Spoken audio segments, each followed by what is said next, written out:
Good morning ને જે હોનભાઈમાં સરસ મજાની હવાર પડી ગઈ છે ને આપણે ભેહું દોઈ લીધી છે તો કાનભાઈ દોવે છે ભેહું તો આપણે આવી ગયા છીએ દૂધ ભરવા ને હવે આપણે ભરી લઈએ દૂધ તો આપણા ખોડુ કાકા ભરે છે દૂધ અને આપણે 15 લીટર દૂધ થાય છે રાજુ નથી થતું તો આપણે આવી ગયા છીએ વનાભાઈના ભેહું ને આડા ઘડીક ઊભા રહેવા કેમ કે આપણે દૂધ ભરવા આવીએ એટલે ઘડીક તો આપણે આડા ઊભા રહીને આપણે સાંજે શીરા છે પારુના કાન એટલે આપણે આવ્યા છીએ પારુના કાન જોવા કેવું લોહી નીકળ્યું છે પણ લોહી નથી નીકળ્યું એટલે વાંધો નથી જો આપણે પારુના કાન દાંતે શીરા છે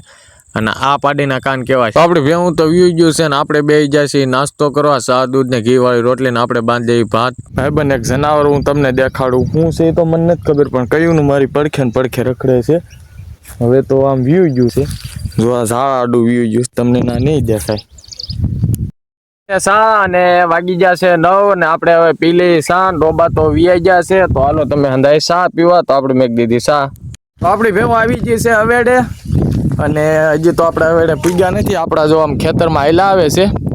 અને વનાભાઈને જો આમથી હાઈલા આવે છે તો બેની ભેહું થયું છે હવેડે થઈ ગયું અને વાગી જશે હવા 11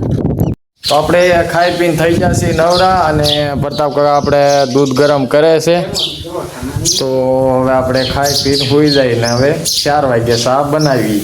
તો વાગી જશે 4 ને આપણે હવે બે જે ચા પીવા કેમ કે આપણને ઉઠીને તો ચા તો જોઈ જો ભાઈ આપણે વનાભાઈ આ ચા બનાવ્યો છે ભગત નથી એટલે આપણે ચા પી લઈ તો આપણા વનાભાઈની ભેહું આવી ગઈ છે વાડીએ ને વનાભાઈ જો નાખે છે સાટા આપણે આ એની ગાવું છે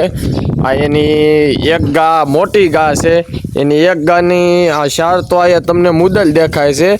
અને એક ઘીરે છે એક અમને દીધી છે અને બે બીજા છે ક્યાં હોય કે ખબર નથી પણ એની પાસે એક ગાના 6-8 છે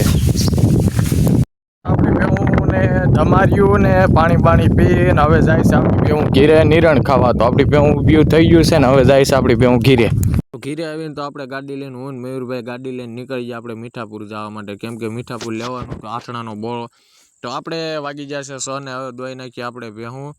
તો કાનભાઈ આપણે દોવાય છે ભેહું ને આપણા ભાગની ભેહું હતી હજી દોવાય તો આપણે ભેહું દોઈને દૂધ ભરીને વનાભાઈના દૂધ ભરવા જાય ભેહું આડા ઉભા રહ્યા ને હવે થઈ જશે નવરા ને વાગી જશે 7 તો તમને અંધાને બાય લાઈક કોમેન્ટ કરતા જજો।